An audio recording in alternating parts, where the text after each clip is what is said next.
Terminou o exercício e sentiu uma dor ou um desconforto no joelho? Cuidado, pode ser uma lesão.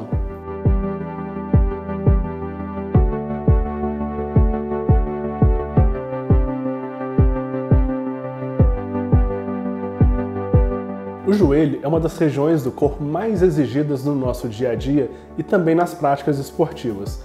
Isso por ser uma das maiores articulações e por sustentar todo o nosso peso ao longo das atividades quando a gente está em pé, seja parado, correndo ou caminhando.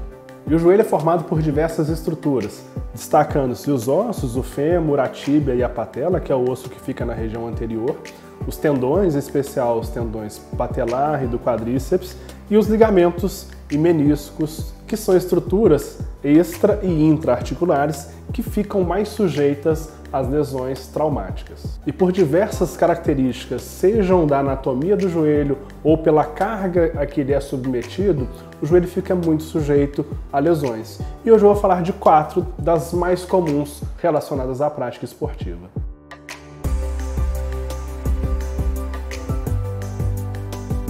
E a primeira delas, que é a mais comum, é a lesão do menisco, também descrita como ruptura do menisco.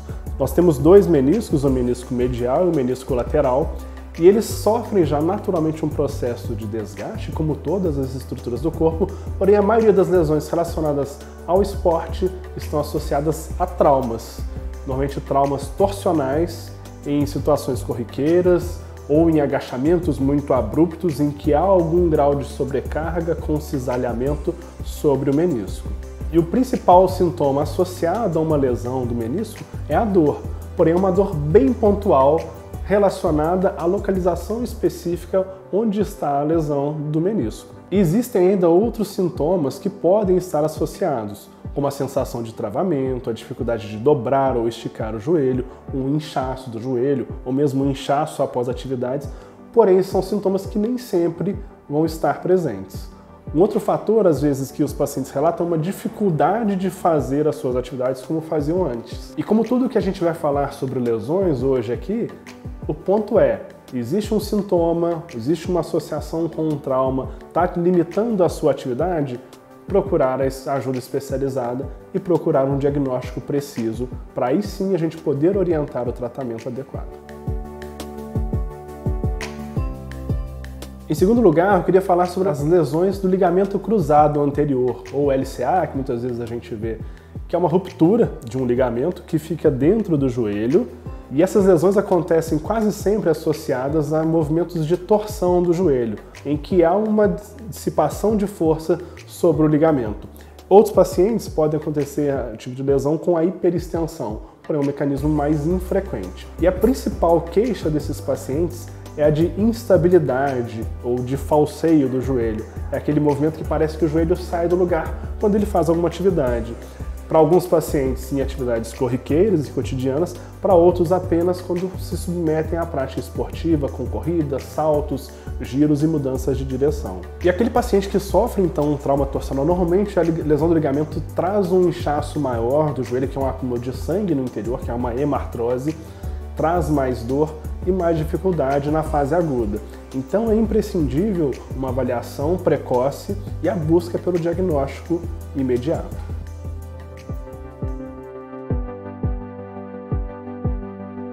Uma terceira lesão do ligamento que a gente pode citar é a lesão do ligamento cruzado posterior.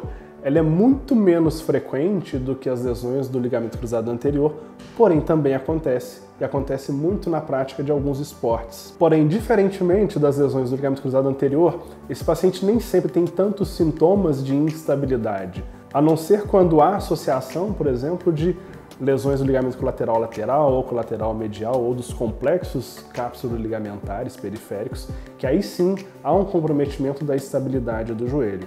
E aí mais do que nunca, a gente tem que suspeitar de uma lesão depois de um trauma que começa a gerar essa instabilidade e há a necessidade de uma avaliação especializada para que o médico conduza o tratamento da melhor maneira. E a quarta lesão de hoje é a luxação patelar, que é a luxação, então, desse osso que está na frente do joelho. E aí já cabe um conceito importante. Muita gente acha que qualquer batida, qualquer pancada, às vezes é uma luxação. E na verdade não, a luxação é quando a gente fala de perda da congruência articular, ou seja, aquela articulação saiu realmente do lugar. Na patela, por exemplo, é quando ela realmente sai.